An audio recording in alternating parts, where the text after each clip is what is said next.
It's August 10th, 1944, somewhere over England.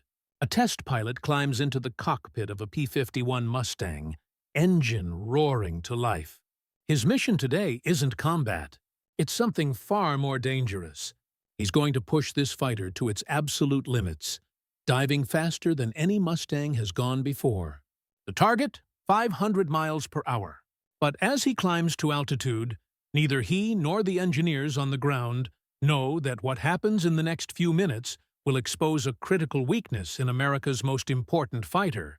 A weakness that threatens to ground the entire Mustang fleet at the worst possible moment in the war. The pilot levels off at 30,000 feet. The English countryside spreads beneath him like a patchwork quilt. He takes a deep breath, pushes the stick forward, and points the nose down. The Packard Merlin engine howls. The airspeed indicator needle climbs. 300 miles per hour, 350, 400. The controls stiffen as air compresses around the wings. 450 miles per hour. The airframe begins to shake, and then it happens. At 480 miles per hour, the wings start to flutter. Not the gentle buffeting pilots expect at high speed, but a violent, oscillating vibration that ripples through the entire aircraft. The control stick shudders in his hands. Metal groans, rivets strain. The pilot's heart pounds as he realizes he's riding a bucking bronco made of aluminum and fury at nearly 500 miles per hour. One wrong move, one structural failure, and he'll be a crater in the English countryside. He pulls back hard on the stick, fighting the controls as the Mustang claws its way out of the dive. The vibrations subside. He's safe. But the question hanging in the air is terrifying. How many pilots won't be so lucky? How many Mustangs will break apart in combat dives? And most critically, can American engineers solve this problem before it becomes a catastrophe? What nobody knows yet, not the pilot who just cheated death, not the engineers studying the data, not even the generals planning the bomber offensive against Germany, is that the solution to this crisis lies in a material developed years earlier, on the other side of the world by a Japanese metallurgist whose work was so advanced, so revolutionary, that American intelligence labeled it forbidden technology. This is the story of how man's quest to create the world's strongest aluminum alloy in 1936 Japan would ultimately save America's most legendary fighter and change the course of World War II. This is the story of extra super duralumin, the forbidden alloy that let Mustangs become legends. To understand how we got here, we need to rewind the clock to 1906, to a laboratory in Germany, where the entire history of aluminum aviation was about to begin with a mistake. A brilliant, accidental mistake that would launch an arms race in materials science that wouldn't end for decades. Alfred Wilm was frustrated. The German metallurgist had been tasked with developing an aluminum alloy strong enough to replace brass in ammunition cartridges. For years, he'd been heating aluminum-copper alloys, quenching them in water like steel, trying to make them stronger. Nothing worked. The alloys remained disappointingly soft, nowhere near strong enough for military applications. On one particular day in 1906, Wilm prepared another batch of aluminum alloyed with 4% copper and small amounts of magnesium and manganese. He heated the metal to 520 degrees Celsius, plunged it into cold water, and then measured its hardness. Still too soft. Disgusted, he set the samples aside and went home for the weekend. When he returned Monday morning to clean up his workspace, something extraordinary had happened. The samples he'd left on the bench weren't soft anymore. They were hard, remarkably hard, stronger than anything he'd created intentionally. Wilm checked his notes, confused. Nothing in metallurgical theory could explain this. The alloy had gotten stronger just sitting on his workbench at room temperature. What Wilm had stumbled upon, entirely by accident, was a phenomenon called age hardening. Over the weekend, at room temperature, microscopic precipitates had formed within the aluminum's crystalline structure, creating barriers that prevented the metal from deforming under stress. The result was an alloy that combined aluminum's lightness with strength approaching that of steel. Wilm patented his discovery in 1907. The alloy needed a name. He initially suggested aluminium, using the German word for hard. But thinking internationally, he chose a French-derived name instead. Duralumin, durable aluminum. The age of aluminum aircraft had begun. By 1914, duralumin was being used in the framework of German Zeppelin airships. When World War I broke out and Zeppelins began bombing London and Paris, the Allies realized they needed this material. A Zeppelin shot down over France in 1916 became a treasure trove. Fragments of its aluminum framework were shipped to metallurgists in Britain, France, America, and Japan. The race to reverse engineer and improve duralumin had begun. In the United States, the Aluminum Company of America, Alcoa, received both the Zeppelin fragments and an urgent request from the U.S. Navy. They needed an alloy as strong as or stronger than the German material. Alcoa's metallurgists analyzed the fragments and got to work. By 1917, they'd commercialized alloy 17S, similar to duralumin, but optimized for American manufacturing processes. It had a tensile strength of 425 megapascals and became the backbone of American airship construction. But airships were yesterday's technology. The future belonged to airplanes, and airplanes demanded ever stronger, ever lighter materials. The metallurgical arms race accelerated. In Japan, fragments of that same downed Zeppelin reached Sumitomo Metal Company in 1916. A young metallurgist named Sugiura began analyzing the framework. Working from both the physical samples and papers published in British technical journals, Sumitomo successfully produced their own version by 1919, naming it Sumitomo Keigen, or light silver. The breakthrough came in the early 1920s when Alcoa perfected a three-layer electrolytic refining process that could produce aluminum with 99.8% purity. This doesn't sound revolutionary until you understand what it meant for alloy development. The duralumin of World War I had been made with aluminum containing significant impurities, iron and silicon. These impurities combined with the alloying elements to form coarse compounds that reduced strength and made the material difficult to work with. High-purity aluminum changed everything. With fewer impurities, metallurgists could increase the magnesium content from 0.5% to 1.5% without creating processing problems. The result, commercialized by Alcoa in 1931, was alloy 24S. Today we call it 2024, and it's still one of the most important aircraft aluminum alloys in use. It became the standard for aircraft exterior panels, the skin that covered wings and fuselages. S had a tensile strength of about 470 megapascals. That's approximately 68,000 pounds per square inch. Strong enough for most aircraft applications. Good enough for the commercial aviation boom of the 1930s. But military aircraft designers wanted more. They always want more. Higher speeds, better climb rates, greater maneuverability. All of these demanded stronger materials that wouldn't add weight. And nowhere was this demand more intense than in Japan. In 1935, the Imperial Japanese Navy approached Sumitomo Metal with an audacious request. They wanted an aluminum alloy with a tensile strength of 588 megapascals, 60 kilograms per square millimeter in the metric system used then. This was significantly stronger than Alcoa's 24S. This was stronger than any aluminum alloy in production anywhere in the world. The Navy had their reasons. Japanese aircraft designers had developed a philosophy distinct from their Western counterparts. While American and European designers accepted that military aircraft needed armor and self-sealing fuel tanks, adding weight but providing protection, the Japanese took a different approach. They believed that the best defense was maneuverability. If a plane could turn tighter, climb faster, and outmaneuver its opponents, it wouldn't need heavy armor because it simply wouldn't get hit. This philosophy demanded the lightest possible airframe.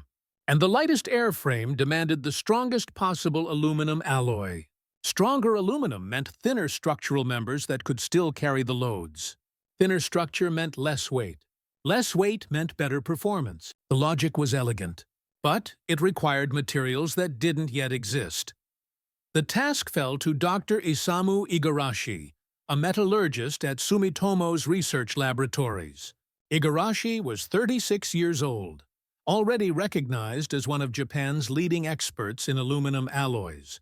He had worked on 24S when Sumitomo began producing it, and he understood its properties and limitations intimately. Now the Navy wanted him to exceed it by a significant margin. And they wanted it fast.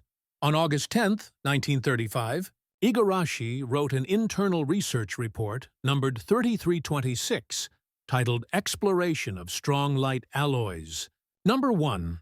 This document marked the beginning of a development program that would last less than 18 months, but would fundamentally change materials science and, though nobody knew it yet, alter the course of World War II.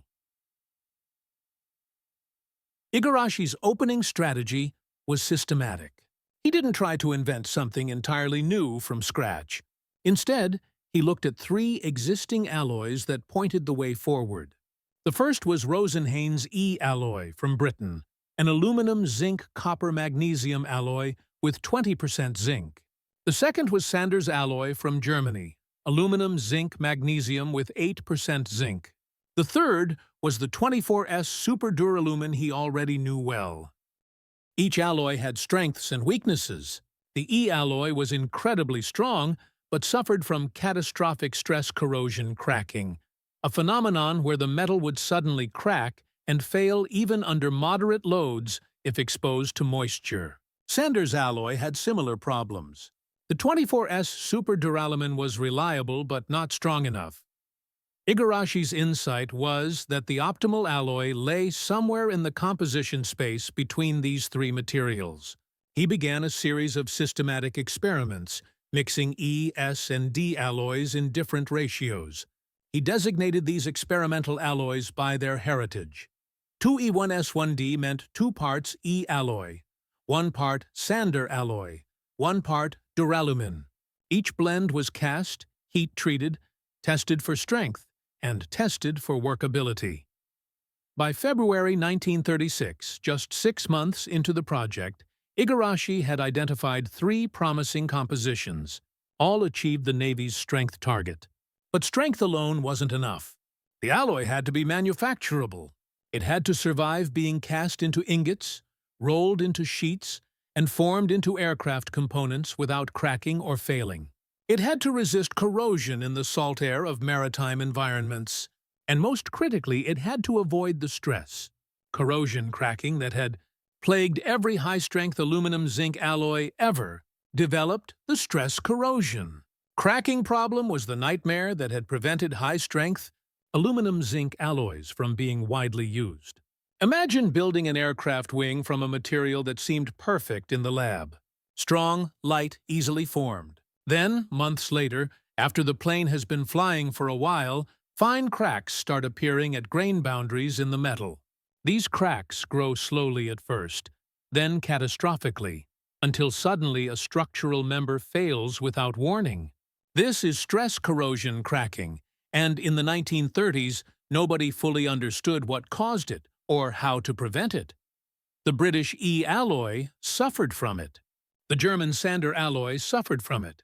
Any attempt to create an ultra-high-strength aluminum-zinc alloy seemed doomed to fail because of it. The phenomenon was even called season cracking because it seemed to occur more frequently in certain seasons, leading metallurgists to suspect humidity played a role. But the mechanism remained mysterious. Igarashi realized that before he could solve stress corrosion cracking, he needed a reliable way to test for it. In August 1936, he wrote Internal Research Report number 3939, documenting a testing method he'd developed. Take a strip of the alloy, 25 millimeters wide and 180 millimeters long. Bend it into a U-shape. Bind the ends with copper wire to maintain tension. then vary how far apart the ends are bound, which varies the stress in the bent region. Leave these U-bend specimens in a humid room and see which ones crack. This U-bend test was brilliantly simple. More importantly, it worked. Igarashi could now systematically test how different alloy compositions and heat treatments affected stress corrosion cracking resistance. He ran hundreds of samples through the test, and he made a discovery that would prove crucial. Adding chromium to the alloy dramatically improved its resistance to stress corrosion cracking. The effect was remarkable. Alloys without chromium failed the U-bend test quickly, developing cracks within days. The same alloys with 0.25% chromium could survive for weeks without cracking. Even better, chromium addition also improved corrosion resistance in seawater, critical for naval aircraft. Why did chromium work? Igarashi didn't fully understand the mechanism at the time. Modern metallurgy has since revealed that chromium promotes the formation of subgrain boundaries, low-angle grain boundaries within the metal's crystalline structure. These subgrain boundaries affect how precipitates form during heat treatment, resulting in narrower precipitate-free zones at the boundaries. Since stress corrosion cracking initiates at grain boundaries, where precipitate-free zones create electrochemical potential differences, narrowing these zones reduces susceptibility to cracking. But Igarashi didn't need to understand the full mechanism. He just needed to know it worked. By June 1936, he'd filed a patent application describing the alloy family. By February 1937, after extensive testing and refinement, the final composition was set. Aluminum with 8% zinc, 1.5% magnesium, 2% copper, 0.5% manganese, and the critical 0.25% chromium. The alloy needed a name. Someone at Sumitomo suggested extra super duralumin, abbreviated ESD, extra, meaning beyond, super, meaning superior, duralumin, honoring the material's heritage. The name captured the alloy's position as the pinnacle of aluminum development. It was stronger than duralumin, stronger than super duralumin, stronger than anything else in production. Test specimens of ESD sheet achieved tensile strengths of 570 to 590 megapascals. The Japanese Navy's target had been 588 megapascals. Igarashi had hit it precisely, and unlike previous high-strength aluminum-zinc alloys, ESD could actually be manufactured and used without catastrophic stress corrosion cracking. But here's the truly remarkable part. Igarashi had accomplished this in less than 18 months. From initial concept in August 1935 to finalized composition in February 1937. For comparison, modern alloy development programs typically take 5 to 10 years from concept to commercialization. Igarashi had compressed the timeline by a factor of 5. Why was he able to work so fast? Several factors converged. First, the Imperial Japanese Navy's requirements were crystal clear. No ambiguity, no changing specifications. Second, Igarashi had deep experience with existing aluminum alloys, giving him intuition about where to search the composition space. Third, he established the U-bend test early, giving him rapid feedback on stress corrosion cracking resistance.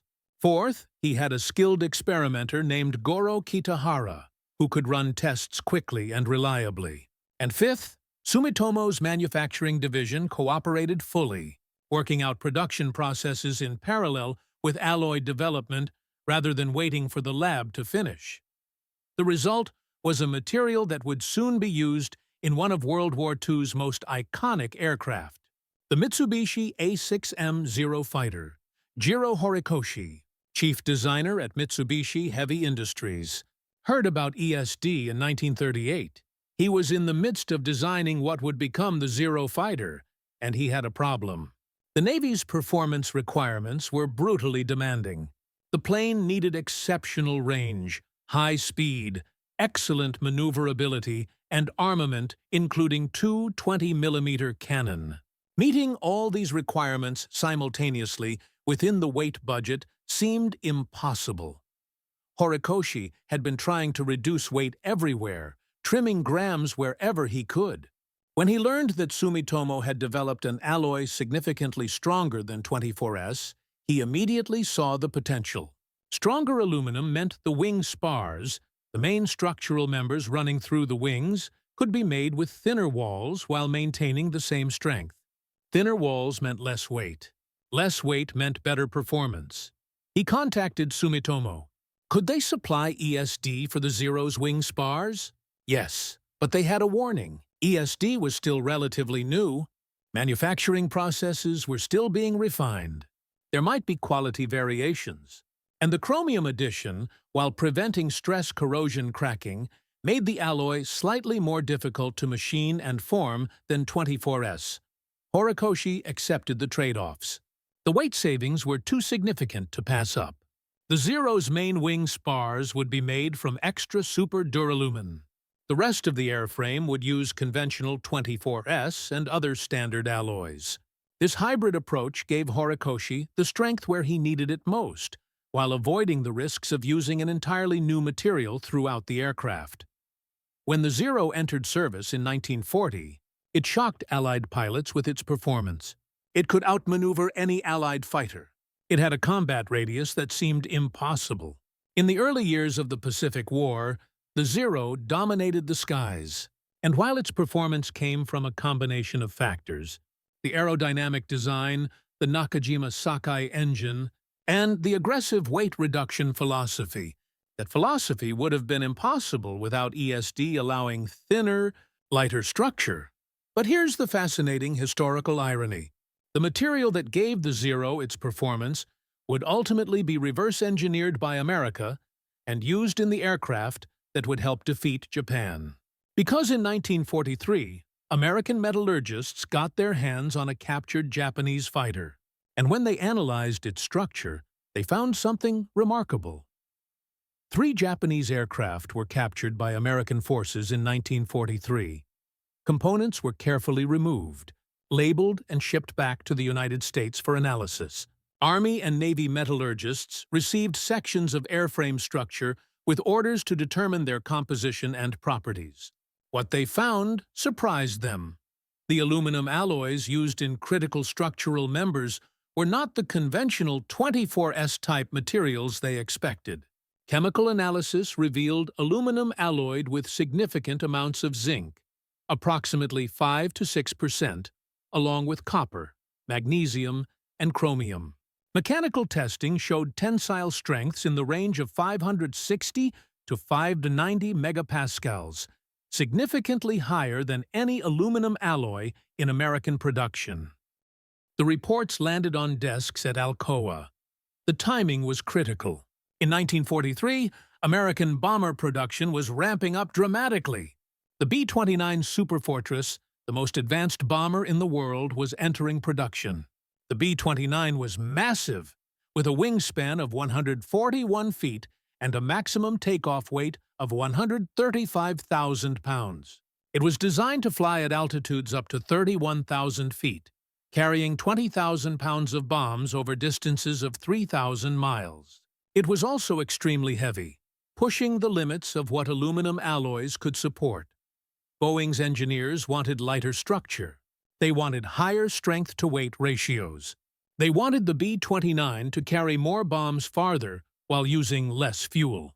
This demanded better materials. And now, unexpectedly, Japanese aircraft had provided a roadmap. Alcoa's metallurgists began a crash program to develop an equivalent alloy. They called it 75S, indicating it was the S-temper, or solution-treated and artificially aged condition, of a new 75 series alloy. The composition they settled on was aluminum with 5.6% zinc, 2.5% magnesium, 1.6% copper, and 0.23% chromium. This was remarkably close to Igarashi's ESD composition, though with slightly less zinc and slightly more magnesium. Testing confirmed that 75S achieved mechanical properties nearly identical to the Japanese material. Tensile strength ranged from 550 to 580 megapascals depending on heat treatment. Just as importantly, The chromium addition provided resistance to stress corrosion cracking, allowing the alloy to be used in highly stressed structural applications. By 1944, Alcoa was producing 75S in quantity. It was first applied to the B-29 Superfortress, where it allowed engineers to reduce the weight of wing structures and fuselage frames. The weight savings were substantial, hundreds of pounds per aircraft, which translated directly into better performance or greater bomb capacity. In 1945, after the war ended, 75S was standardized as Alloy 7075 under the 4-digit designation system. It would go on to become the most important high-strength aluminum alloy in aviation history, used in everything from fighter aircraft to commercial airliners. Modern versions of 7075, with improved processing and purity control, remain critical materials for aerospace applications today, 80 years after Dr. Igarashi first created ESD. But in 1944, 7075 was still new, still being evaluated, still making its way from laboratory to production aircraft. And that's where the P-51 Mustang enters our story. The North American P-51 Mustang wasn't supposed to be legendary. It started as a British procurement project in 1940. The Royal Air Force desperately needed fighters, and British aircraft factories were struggling to keep up with demand. They approached North American Aviation, an American company known more for trainers than fighters, and asked if North American could build Curtiss P-40 fighters under license to supplement British orders. Edgar Schmood, North American's chief designer, had a different idea. Instead of building someone else's fighter, why not design a new one, a better one? The British were skeptical. North American had never designed a fighter before. But Schmood was convincing, and the British were desperate. They agreed with one impossible condition. North American had 120 days to design, build, and fly a prototype. Schmood's team worked at an insane pace. They leveraged wind tunnel data from the National Advisory Committee for Aeronautics to design a revolutionary laminar flow wing with extremely low drag. They used a liquid-cooled inline engine, the Allison V1710, configured with a ventral radiator that actually generated thrust through careful aerodynamic design. The entire airframe was made from 24S aluminum alloy, conventional but well understood and readily available. The prototype flew on October 26, 1940, exactly 102 days after the contract was signed. It was an impressive technical achievement. The airplane was fast, had exceptional range, and handled well. There was just one problem. Its performance at high altitude was disappointing. The Allison V1710 engine, while powerful at low altitudes, lacked an effective high-altitude supercharger. Above 15,000 feet, the engine lost power rapidly. This made the early Mustang unsuitable for high-altitude combat, which was where most air battles over Europe occurred. The RAF used their early Mustangs for low-altitude ground attack and reconnaissance, roles where the plane excelled. But as a high-altitude fighter escort, the mission that would become most critical, the early Mustang wasn't competitive. Then, in 1942, someone had a brilliant idea. What if the Mustang's excellent airframe was mated with a better engine? Specifically, the Rolls-Royce Merlin, the same engine that powered the Supermarine Spitfire.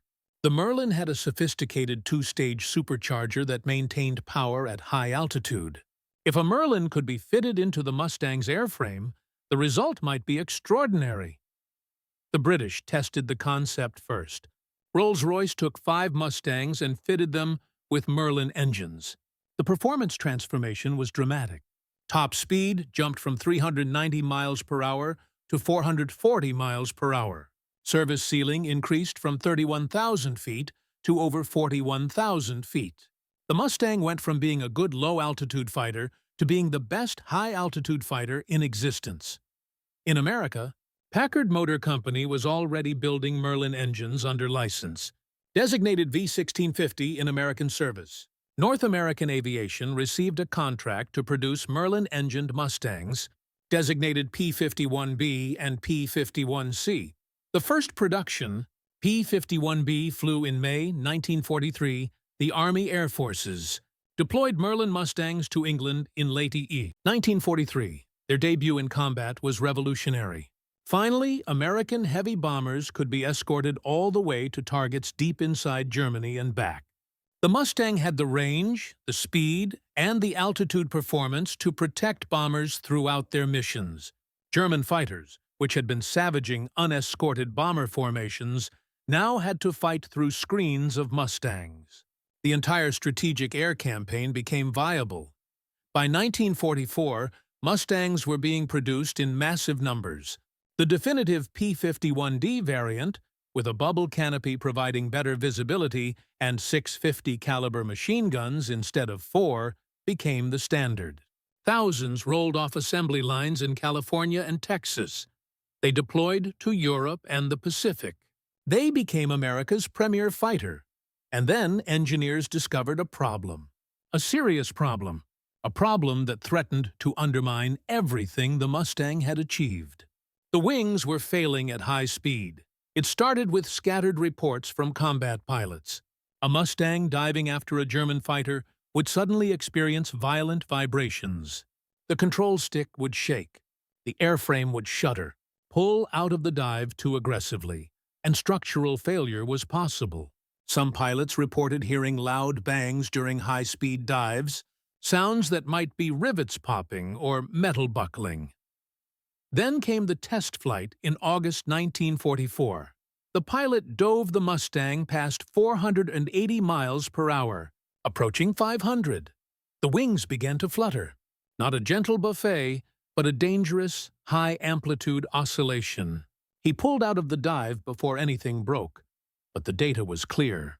The P-51 had a critical flutter speed somewhere around 500 miles per hour. Exceed that speed, and structural failure was likely. This was potentially catastrophic. In combat, pilots regularly dove after enemy aircraft, and in a dive, Mustangs could easily reach 500 miles per hour.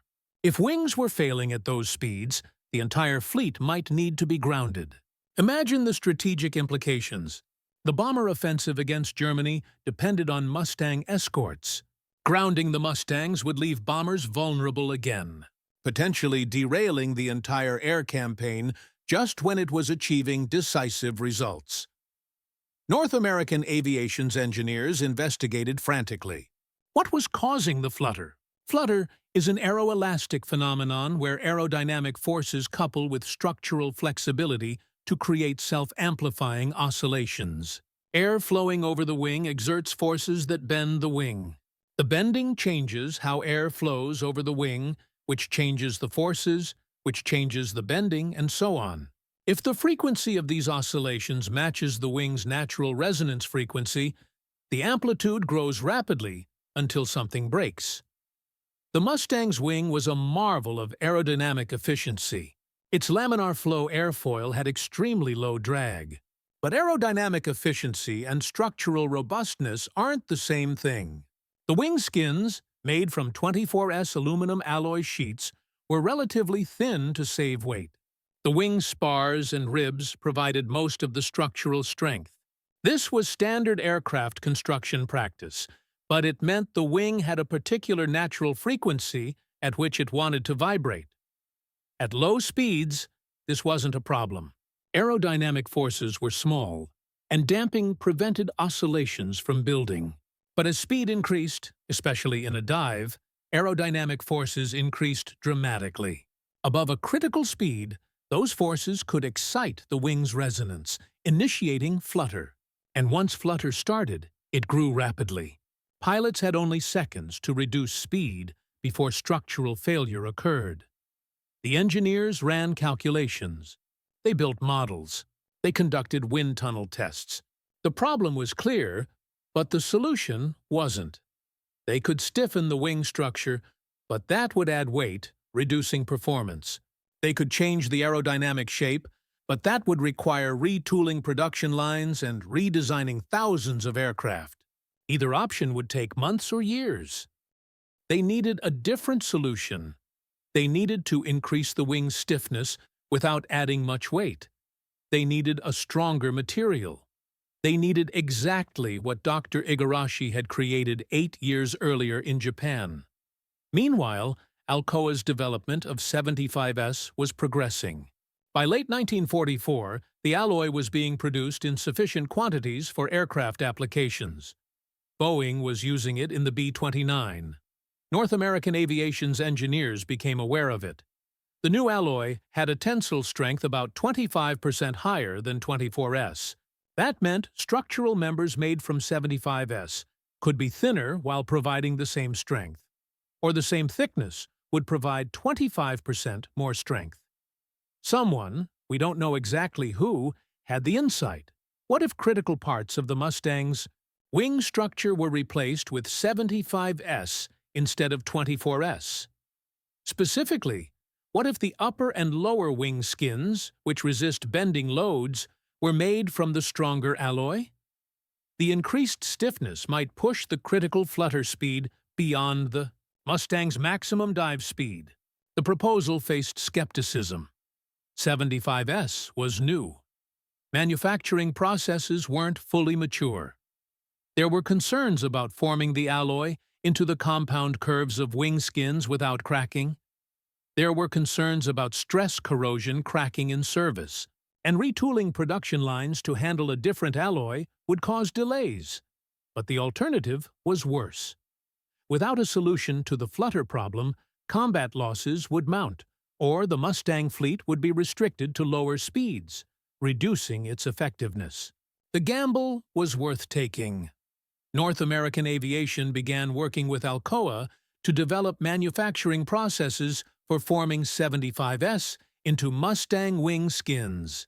The key breakthrough was understanding the heat treatment schedule. 75S responds strongly to heat treatment. It can be supplied in a relatively soft condition for forming, then heat-treated after forming to develop full strength.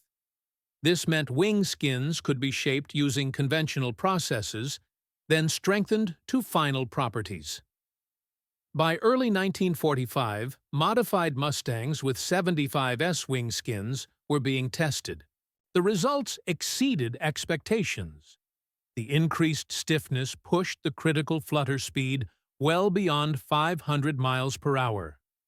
Pilots could dive as fast as the aerodynamics would allow without encountering dangerous vibrations. The flutter problem was solved. More importantly, the solution didn't just fix a problem. It made the Mustang better. The stiffer wings improved handling at high speed. Aileron response remained crisp, even in high-speed dives. The Mustang became even more effective as a fighter and ground attack aircraft. The P-51H, the ultimate Mustang variant designed as a lightweight long-range fighter for the Pacific Theater, incorporated 75S extensively in its structure. The P-51H first flew in February 1945.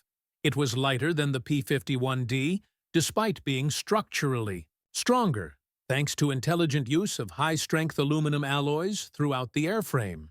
Maximum speed was 490 miles per hour, making it one of the fastest piston engine fighters of World War II. And it could dive to those speeds without flutter, because its wings were made from the forbidden alloy. Let's pause and appreciate the extraordinary chain of events we've traced. In 1935, the Imperial Japanese Navy asked a Sumitomo metallurgist to create an impossibly strong aluminum alloy. Dr. Isamu Igarashi delivered in 18 months, creating extra superduralumin through systematic experimentation and the critical insight that chromium addition could prevent stress corrosion cracking. ESD was used in the Zero fighter starting in 1940, contributing to its exceptional performance. In 1943, American metallurgists analyzed captured Japanese aircraft and discovered the high-strength alloy. Alcoa reverse-engineered it, creating 75S, which was standardized as 7075 in 1945. This alloy was first used in the B-29 bomber, then adopted for the P-51 Mustang to solve critical flutter problems that threatened to ground the fleet. An alloy developed in Japan to enable Japanese fighters ultimately became the material that enabled American fighters to dominate the skies over Japan. The Zero, whose spars were made from ESD, was defeated by Mustangs whose wings were made from 77.5, the American version of that same alloy. History has a sense of irony, but there's a deeper story here. A story about materials science and warfare, about how technological development in one country inevitably spreads to others, sometimes through intentional sharing, sometimes through espionage, and sometimes, as in this case, through the simple expedient of capturing enemy equipment and analyzing it. Materials technology is peculiar in warfare. Unlike weapon systems, which can be kept secret, materials ultimately reveal themselves. Every aircraft shot down, every tank destroyed, every ship sunk is a potential intelligence source. Cut a sample from the wreckage, analyze its composition, test its properties, and you've reverse-engineered years of research. This is exactly what happened with ESD and 75S. Dr. Igarashi's work, funded by the Japanese military and intended to give Japan a competitive advantage, ultimately benefited Japan's enemies. But did this make his work less valuable to Japan? Not really. The Zero's early dominance was real.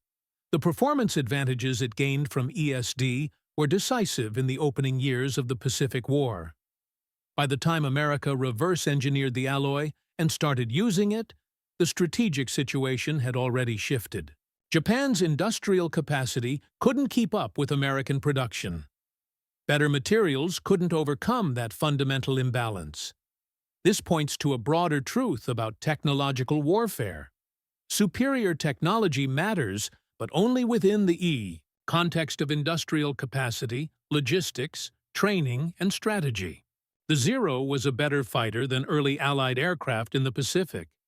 But Japan couldn't replace losses fast enough, couldn't train pilots fast enough, couldn't sustain the logistical supply lines to keep aircraft operational. America could, and when American aircraft reached technical parity, the outcome became inevitable. The Mustang succeeded not just because of 7275 aluminum, but because of the entire industrial and technological ecosystem that produced it. The Packard Merlin engine, manufactured under license from Rolls-Royce. The laminar flow wing, developed through NACA wind tunnel research. The manufacturing processes that allowed North American Aviation to build Mustangs at rates of hundreds per month. The pilot training programs that produced skilled flyers. The logistics that kept aircraft fueled, armed, and maintained. The strategy that employed Mustangs as long-range escorts rather than short-range interceptors. All these factors worked together, but materials were the foundation. Without strong, lightweight aluminum alloys, high-performance aircraft wouldn't be possible. And the progression from duralumin to super duralumin to ESD 7075 represented a 75-year journey of incremental improvement, each step enabling new aircraft designs with better performance. Let's talk about why 7075 aluminum is so special from a materials science perspective, because understanding what makes this alloy work helps us appreciate just how clever Dr. Igarashi's development process was. Aluminum in its pure form is soft and weak. Pure aluminum has a tensile strength of about 70 megapascals, about 10,000 pounds per square inch. That's barely stronger than plastic. You can't build aircraft from pure aluminum. But when you add other elements, copper, magnesium, zinc, manganese, chromium, and carefully control the heat treatment, you can increase that strength by a factor of 8 to over 550 megapascals. That's stronger than many steels, while still maintaining aluminum's light weight. How does this work? The secret is in the microstructure. When aluminum is alloyed with these elements and heat-treated properly, microscopic precipitates form within the metal's crystalline structure. These precipitates are compounds like Al2Cu, Mg2Si, or MgZn2, depending on the alloy composition. They're incredibly small, often just nanometers across, scattered throughout the aluminum matrix. When you try to deform the metal by bending or stretching it, dislocations, atomic scale defects that allow plastic deformation try to move through the crystal lattice. But the precipitates block the dislocations. They create barriers that prevent deformation. The result is a metal that resists bending and stretching, a metal that's strong. The age-hardening process that Alfred Wilm discovered accidentally in 1906 is the process of forming these precipitates. You start by heating the alloy to a high temperature, typically around 500 degrees Celsius. At this temperature, the alloying elements dissolve completely into the aluminum, creating a uniform solid solution. Then you quench the alloy rapidly in cold water. This freezes the solid solution, trapping the alloying elements in the aluminum even though they want to precipitate out. Then comes the critical part. You either let the alloy age at room temperature or heat it to a moderate temperature, around 120 to 180 degrees Celsius, for artificial aging. During aging, the alloying elements slowly diffuse through the aluminum and cluster together, forming precipitates. The size, spacing, and composition of these precipitates determine the alloy's final strength. Here's where it gets sophisticated. The relationship between precipitate size and strength is complex. Very small precipitates, just a few nanometers across, are weak obstacles to dislocation motion. Dislocations can cut through them. Very large precipitates, hundreds of nanometers across, are also relatively weak obstacles because dislocations can bow around them. Maximum strength occurs when precipitates are at an intermediate size, typically 10 to 50 nanometers, where they're neither too small to cut through nor too large to bow around easily. Controlling precipitate size means controlling the aging process precisely. Age for too short a time, and precipitates don't grow large enough for maximum strength. This is called underaging. Age for too long, and precipitates grow too large, and strength decreases. This is called overaging. Peak strength occurs at an intermediate aging time, typically a few hours to a few days, depending on temperature. Different alloy systems form different types of precipitates. The 2024 super duralumin, aluminum, copper, magnesium, forms a complex sequence of precipitates during aging. Initially, copper and magnesium form clusters that don't have a distinct crystal structure. These are called Guinier-Preston zones, or GP zones.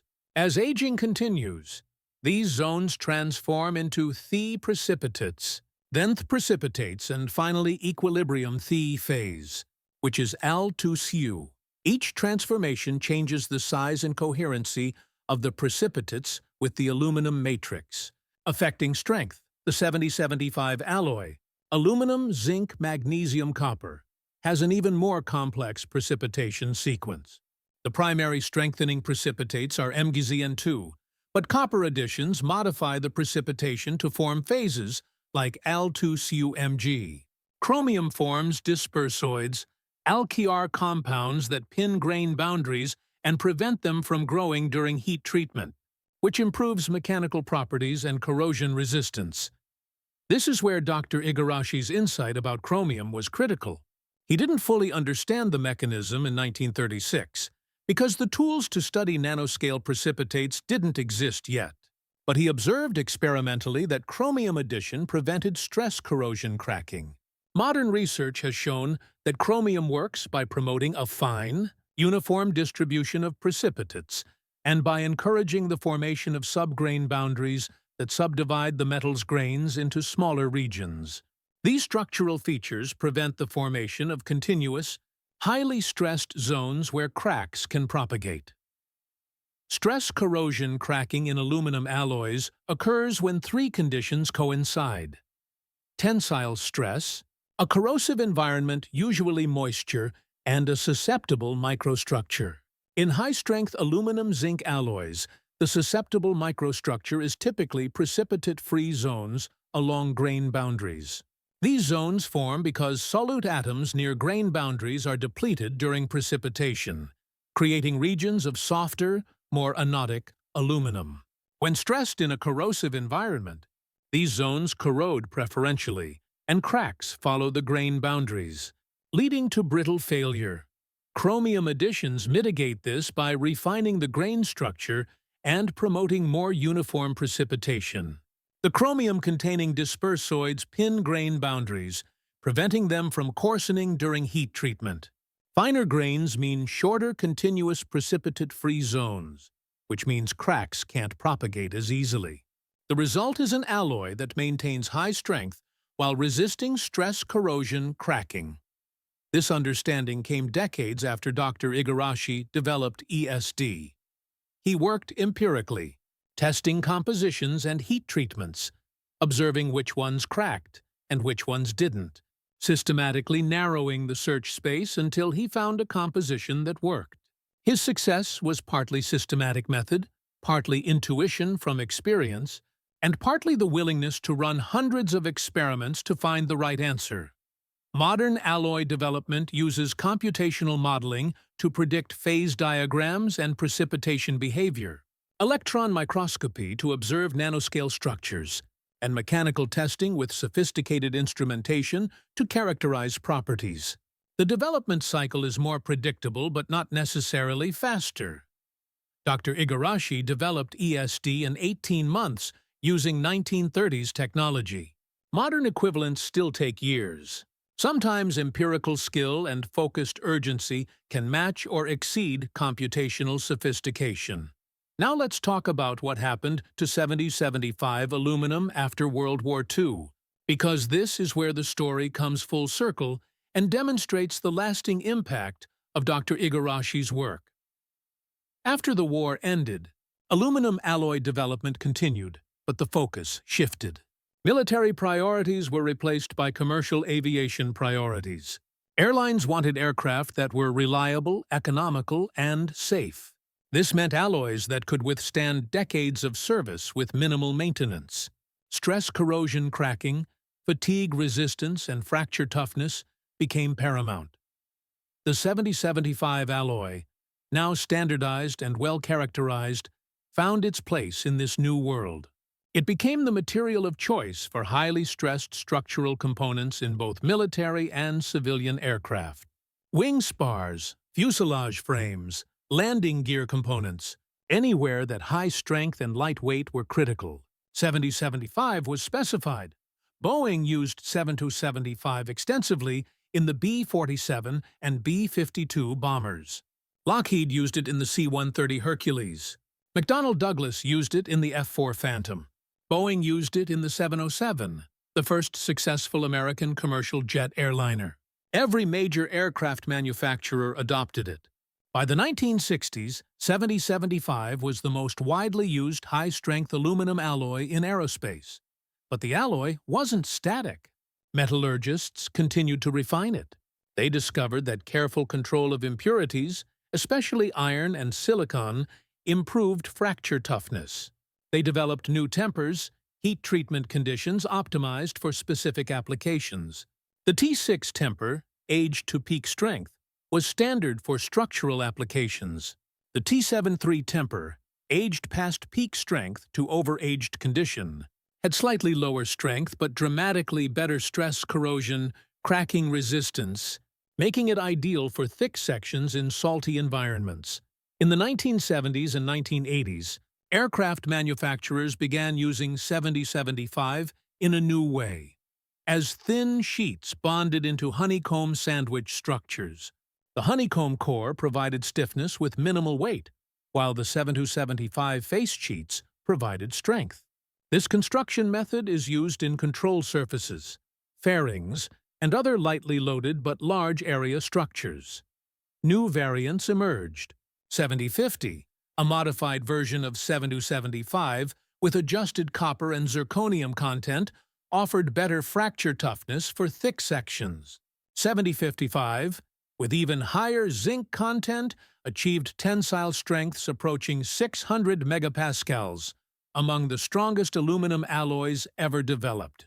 These variants trace their lineage directly back to Dr. Igarashi's ESD.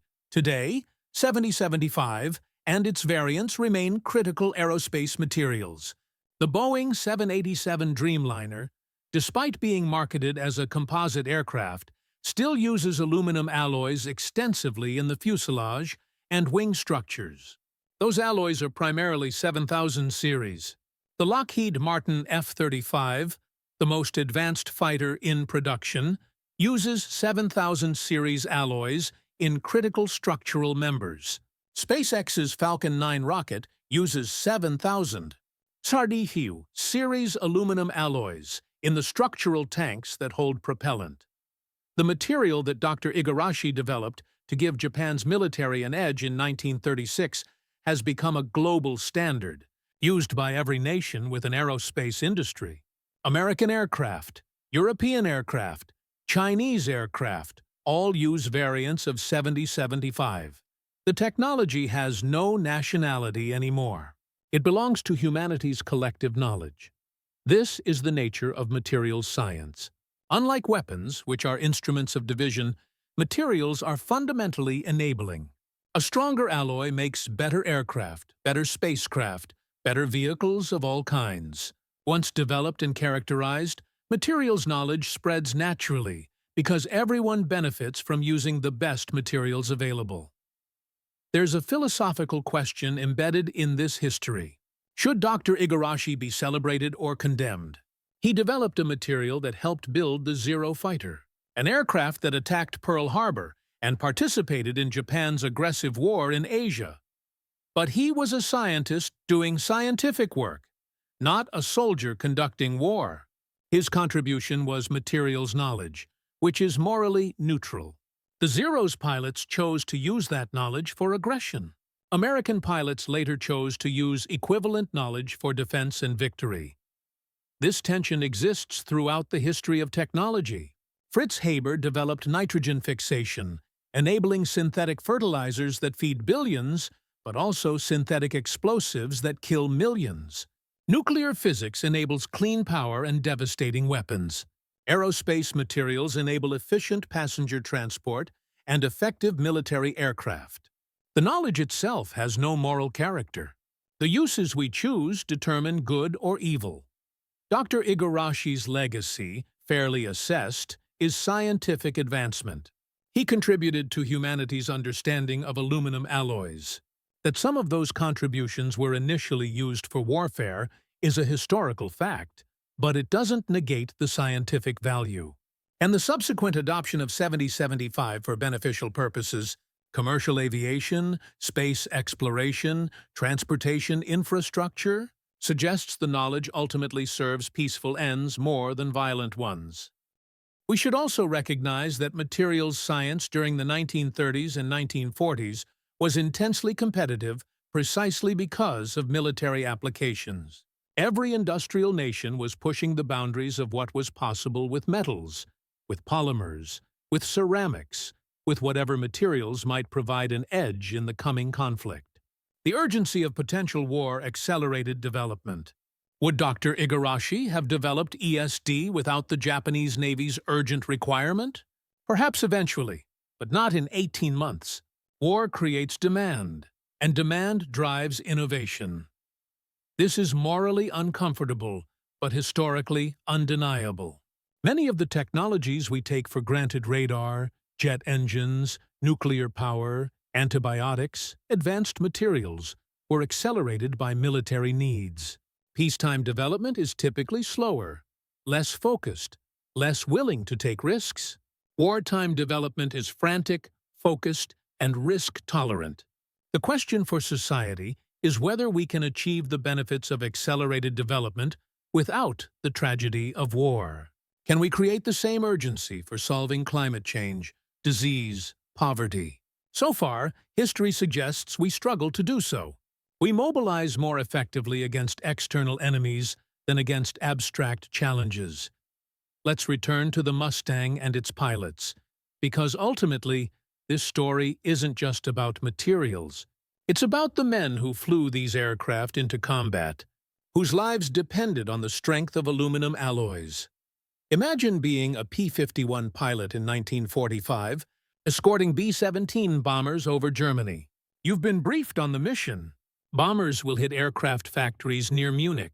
Your job is to protect them from German fighters that will try to intercept. You know the Luftwaffe is desperate, low on fuel and experienced pilots, but dangerous when cornered. You know that if you spot a German fighter, you'll likely dive after it, chasing it to prevent it from attacking the bombers. You climb into your Mustang. The ground crew has painted a name on the nose. A sweetheart's name, perhaps, or something aggressive like Hell's Bell or Speedball. You run through the pre-flight checks. Controls free and correct. Fuel gauges reading full. Guns charged. You signal thumbs up to the crew chief, and he pulls the chocks from the wheels. The Packard Merlin engine roars to life with a sound like no other, a deep, powerful rumble that shakes the airframe. You taxi to the runway, fall into formation with your squadron, and take off. The Mustang accelerates quickly, its laminar flow wing generating lift efficiently.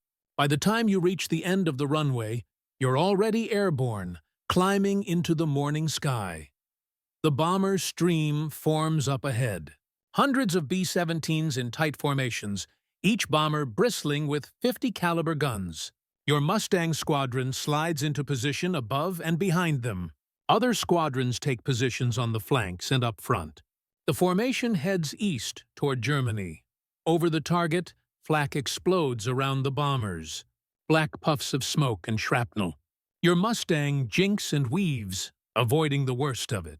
Then, over the radio, a call. Bandits, 10 o'clock high. German fighters diving from the sun. You bank hard, pouring on power. The Merlin engine responds instantly, pulling your Mustang into a climbing turn. You spot the German fighters, Focke-Wulf 190s, diving toward the bomber formation. You have seconds to intercept. You roll inverted and pull, diving after the 190s. The airspeed indicator needle swings rapidly. 300 miles per hour, 350, 400. You're closing fast. At 450 miles per hour, you're closing on a 190. You line up the shot, watching the gun sight pipper track ahead of the target. At 400 yards, you open fire. 650 caliber machine guns converge their fire. Tracers reach out. Hits sparkle on the 190's wing root. Smoke trails. The German fighter rolls and dives, trying to escape.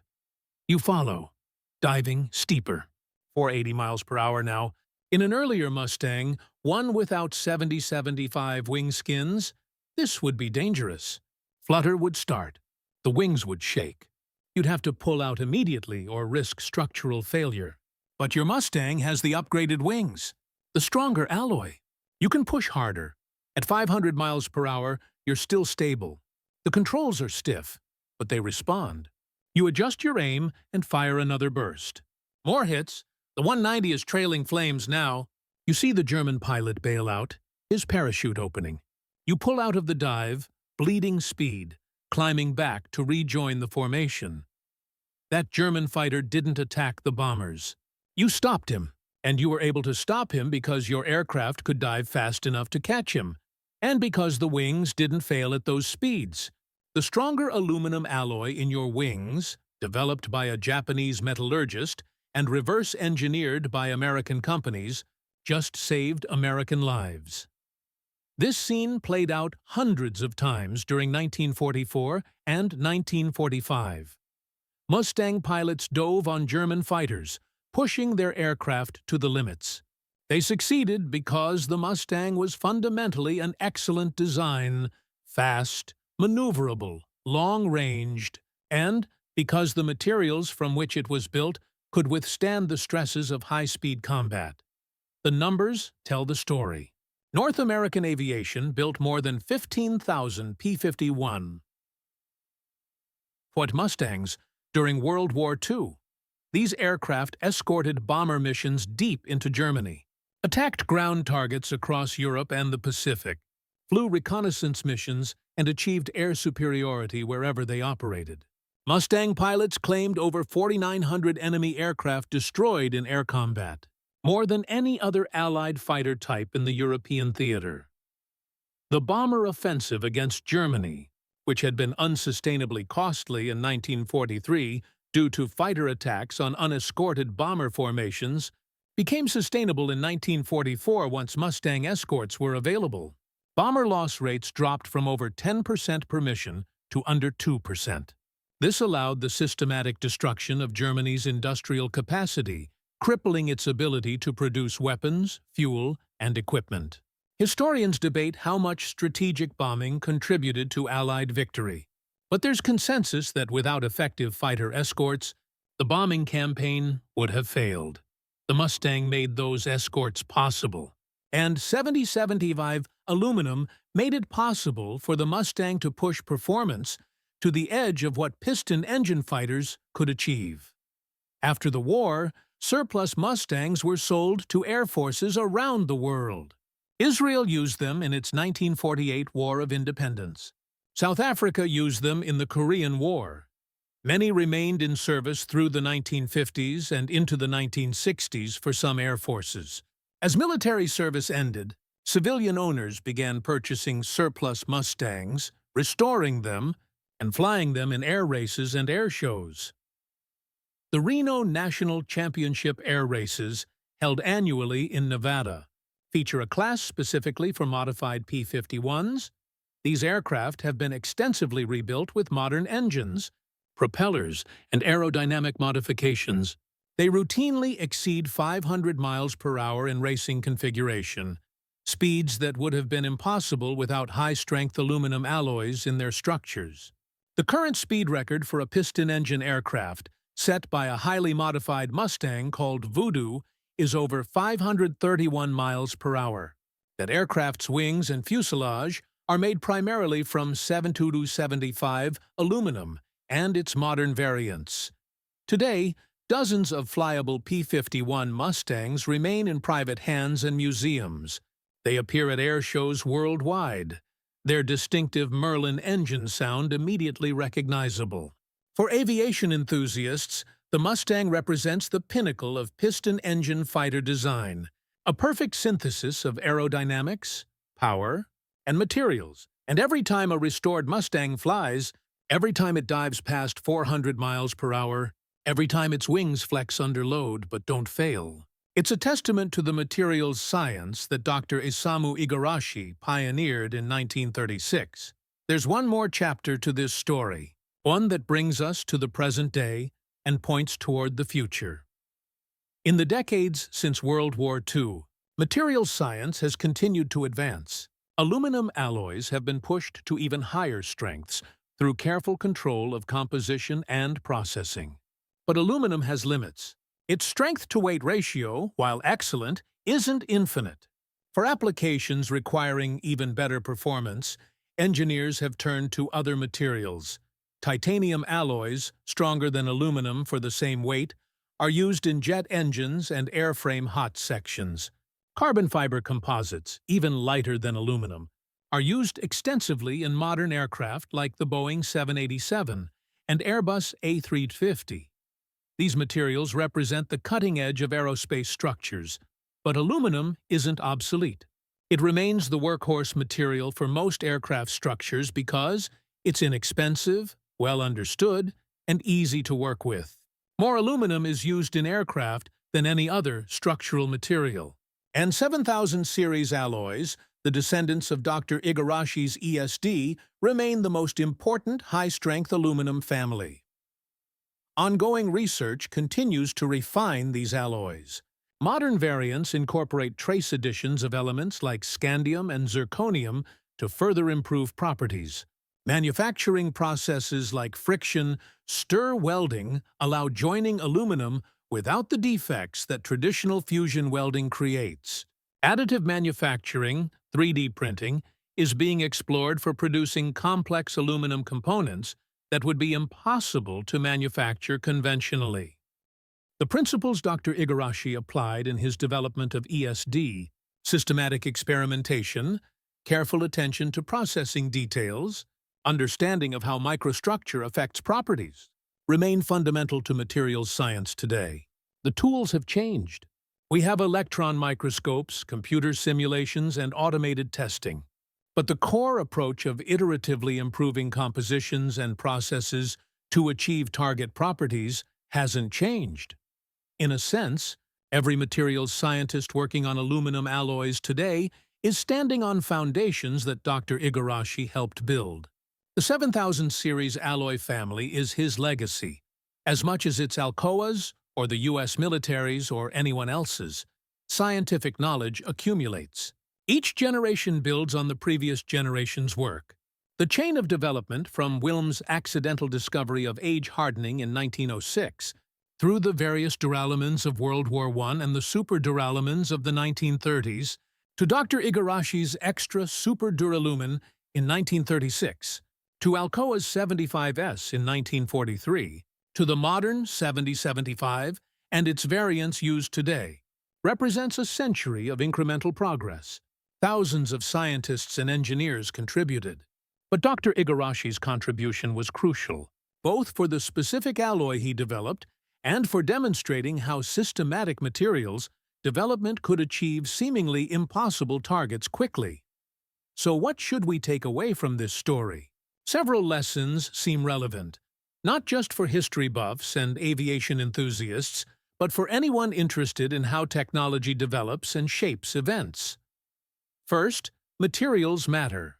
We often focus on visible technologies, the aircraft, the engines, the weapons, but the materials from which these are built are equally important. The P-51 Mustang's performance depended as much on the aluminum alloys in its wings as on the Merlin engine or the aerodynamic design.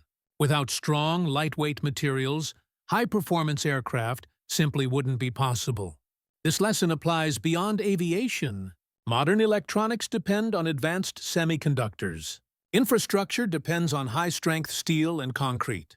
Clean energy depends on materials for batteries and solar cells. Progress in any technological field ultimately depends on materials progress. Second, technological development is both competitive and collaborative. Dr. Igarashi developed ESD to give Japan a military advantage. American metallurgists reverse-engineered it to counter that advantage. But in the long run, the knowledge became shared, and humanity as a whole benefited from stronger aluminum alloys. This pattern repeats throughout history.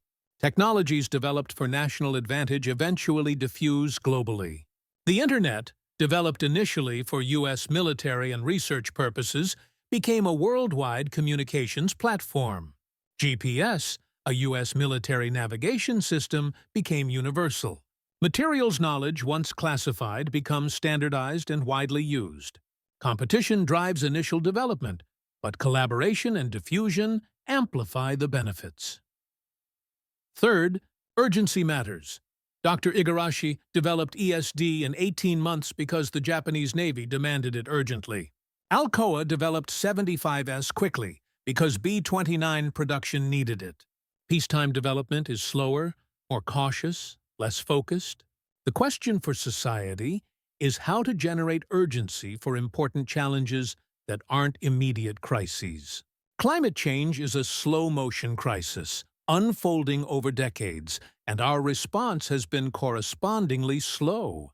Could we muster the focused urgency of wartime materials development and apply it to developing better batteries, better solar panels, better methods of carbon capture?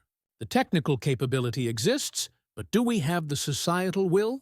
Fourth, individuals make a difference. This entire story pivots on Dr. Isamu Igarashi's work. If he had failed to develop ESD, or if he had taken longer, the history of World War II might have been slightly different. The Zero might have been less effective, or the Mustang might have faced unsolved flutter problems for longer. Individual scientists, engineers, and inventors shape history through their work. We should celebrate these contributions and recognize that supporting scientific research and technical education matters for long-term societal progress. Finally, history is deeply interconnected. The aluminum in a P-51 Mustang wing connects to a Japanese metallurgist's laboratory work in 1936, which connects to a German scientist's accidental discovery in 1906, which connects to the development of powered flight in 1903, which connects to humanity's ancient fascination with flight. No event stands alone. Everything influences everything else. When we study history, we're tracing these connections, understanding how one thing led to another, appreciating the complexity of causation. The P-51 Mustang has become an icon, perhaps the most beloved fighter aircraft of World War II. It appears in movies, books, video games, documentaries, and museums. When people think of Allied air power in World War II, they often picture a Mustang. The distinctive shape, the silver aluminum skin, the bubble canopy, the checkered nose art, all of these are instantly recognizable symbols. But behind that iconic image lies a deep technological story. The Mustang wasn't just a good design executed well, though it was that. It was the product of a complex web of scientific and engineering advances spanning decades and multiple countries. The Merlin engine from Britain. The laminar flow wing from NACA Research. The manufacturing processes from American industry. And critically, the aluminum alloys, first developed in Germany, refined in Britain and America, revolutionized in Japan, reverse-engineered back to America, that made high-performance flight possible. Dr. Isamu Igarashi never knew that his extra super duralumin would be used in American aircraft. He died in 1985, long after the war, having continued his career in metallurgy. In later years, he received recognition in Japan for his contributions to materials science. The Japan Institute of Light Metals established awards in his name. But internationally, his work remained relatively obscure, known primarily to specialists in aluminum metallurgy. This essay is, in part, an effort to correct that obscurity. Dr. Igarashi deserves recognition alongside the famous names of World War II aviation. Edgar Schmood, who designed the Mustang. Reginald Mitchell, who designed the Spitfire. Willy Messerschmitt, who designed the Bf-109. These men shaped the war through their aircraft designs. Dr. Igarashi shaped the war through the materials those aircraft were built from. His contribution was less visible but equally important. As we reach the conclusion of this story, let's return once more to the image that began it.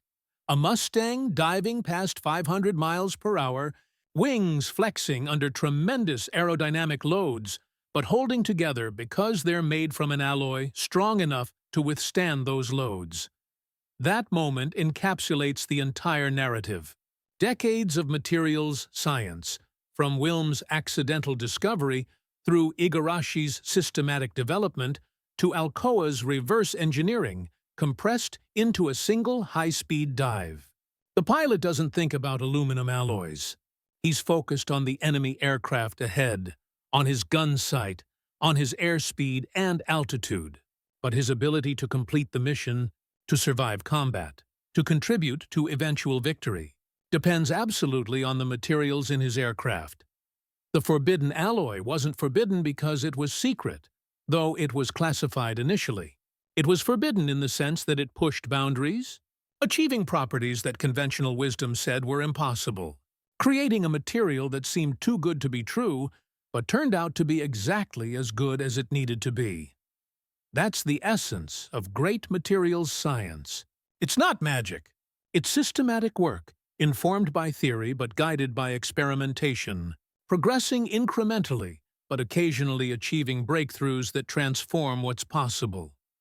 Dr. Igarashi's extra super duralumin was such a breakthrough. It enabled the Zero. It enabled the B-29. It enabled the Mustang. It enabled a century of aerospace progress. And it demonstrated that materials development, sometimes the least visible aspect of technology, can be the most consequential. The Mustang became a legend because it had the right combination of design, power, and materials. Remove any element of that triad, and the legend fades. So the next time you see a P-51 Mustang at an air show, or in a museum, or racing at Reno, or depicted in a movie, remember the forbidden alloy. Remember Dr. Isamu Igarashi working in his laboratory in 1936, systematically testing compositions, discovering that chromium prevented stress corrosion cracking, finalizing the alloy that would become extra super duralumin. Remember the American metallurgists. Reverse engineering captured Japanese aircraft in 1943. Remember the manufacturing engineers. At Alcoa, who scaled up production of 75S. Remember the North American Aviation engineers who chose to use the stronger alloy in Mustang wings. Remember that the legend isn't just about the pilots who flew these aircraft bravely. Though they were brave, it isn't just about the designers who created elegant, efficient airframes, though they were brilliant. It's also about the materials scientists who made those airframes possible. The unsung heroes, whose work literally held everything together. This is how one metallurgist's forbidden alloy let Mustangs become legends of World War II. It's a story of scientific persistence, international competition and diffusion, and the fundamental truth that great achievements rest on foundations of materials that are strong enough to support them. The Mustangs flew. The mission succeeded. The war was won. And it all depended in part on aluminum alloyed with zinc, magnesium, copper, and chromium, carefully heat-treated to develop microscopic precipitates that made the metal strong enough to save lives and change history. That's the power of materials science. That's the legacy of Dr. Isamu Igarashi. And that's why the forbidden alloy matters, not just as a technical achievement, but as a reminder that the tools of progress are often invisible, unheralded, and absolutely essential.